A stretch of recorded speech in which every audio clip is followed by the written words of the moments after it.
चक्कर में बन गेले ओ भिखारी गोरी तोहर चक्कर में बन गेले ओ भिखारी। घर से निकाल दिलक बाबू, घर से निकाल दिलक बाबू, जूता से मारी मारी गोरी तोहर चक्कर में बन गेली ओ भिखारी गोरी तोहर चक्कर में बन गेली ओ भिखारी।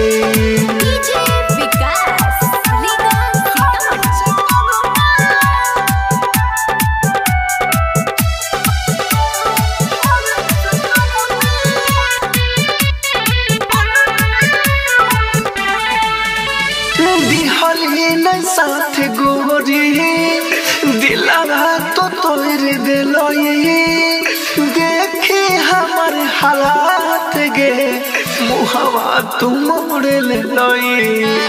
दिहली न साथ गोरी दिलवा तो तोड़ दिलोई देखे हमार हालात गे मुहवा तुम मोड़ लोई।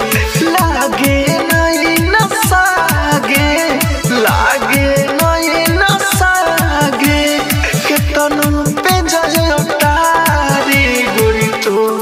हर चक्कर में बन गेली ओ भिखारी गोरी तोहर चक्कर में बन गेली ओ भिखारी।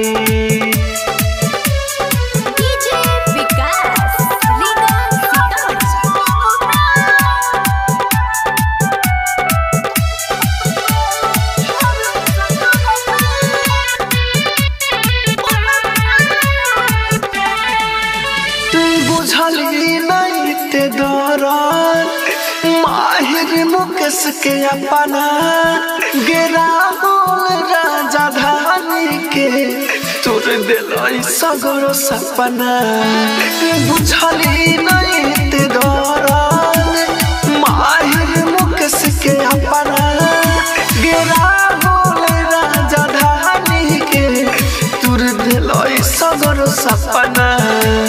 सोचले रहियो के एक दिन, सोचले रहियो के एक दिन हम बन के सारी गोरी तो हर चक्कर में बन गेली ओ भिखारी गोरी तो हर चक्कर में बन गेली ओ भिखारी।